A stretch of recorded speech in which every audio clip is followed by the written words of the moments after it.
দুলাভাইকে কথা বলতে না দিলে তো দুলাভাই যাবে গিয়া যাই আমি কথা বলবো না যাব। আচ্ছা তাহলে চুপ করতে হবে, কথা বলতে হলে চুপ করতে হবে। আমি কথা বলি তাহলে শ্বশুর বাড়ির লোকজনকে শুনতে হবে কথা।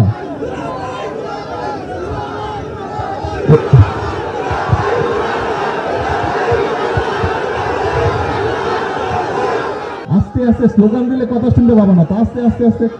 এক মিনিট একটু চুপ করতে হবে, একটু চুপ করতে হবে। বিসমিল্লাহির রহমানির রহিম। প্রিয় এলাকাবাসী, প্রিয় মুরব্বীবর্গ, প্রিয় মা বোনেরা, আসসালামু আলাইকুম। কেমন আছেন সবাই? ভালো আছেন? আলহামদুলিল্লাহ। এই যে আজকে আপনাদের এখানে আসলাম, কেন আসছি জানেন? কেন বলেন তো? খাল খনন। হ্যাঁ, কয়েকটা কর্মসূচি আছে, কিন্তু এইটা এখানে এই এলাকায় আপনাদের এই ইউনিয়নে কর্মসূচিটা হচ্ছে এই যে বাসিয়াতে যে নদীটা আছে, এখানে যে খালটা, এটা সেই ৭৭ সালে শহীদ রাষ্ট্রপতি জিয়া রহমান এটা খনন করেছিলেন। তারপরে আবার এই খালটা চলতে চলতে খালটা এখন বন্ধ হয়ে গেছে না?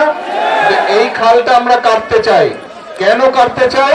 এই খালটা যদি আমরা কাটি, এই খালটা কাটলে প্রায় RICL TMX যুগের পর যুগ স্থাপনা থাকে মজবুত।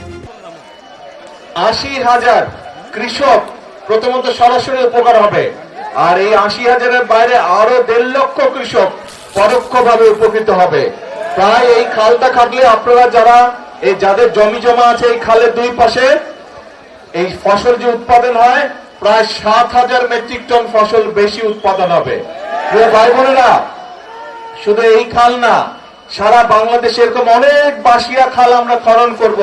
কারণ আমরা যদি এই খালগুলো খনন করতে পারি, কৃষক ভাইদের জন্য সুবিধা হবে। আপনারা দেখেছেন এই সরকার হচ্ছে কৃষক বান্ধব সরকার।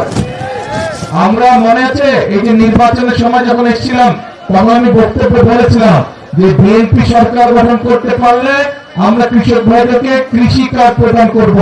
আপনারা নিশ্চয়ই সংবাদপত্রে দেখেন যে আমরা কিন্তু এর কাজ শুরু করেছি। টাঙ্গাইল থেকে গত মাসের 14 তারিখে আমি কৃষক কার্ডের এই উদ্বোধনীটা করেছি। তারপরে এখন ধীরে ধীরে সারা বাংলাদেশের কৃষক ভাইদেরকে আমরা কৃষক কার্ড পৌঁছে দেবো। এই কৃষক কার্ডের মাধ্যমে অনেকগুলো সুবিধা আমরা কৃষক ভাইদেরকে দিব। তাদেরকে ঋণের সুবিধা দিব, তাদেরকে সার বীজ কীটনাশকের সুবিধা আমরা সরকার থেকে সরাসরি দিতে পারবো। আর সবচেয়ে বড় যে সুবিধাটা, তারা বছরে ২৫০০ টাকা পাবে, যেটা দিয়ে তারা নিজেরা কীটনাশক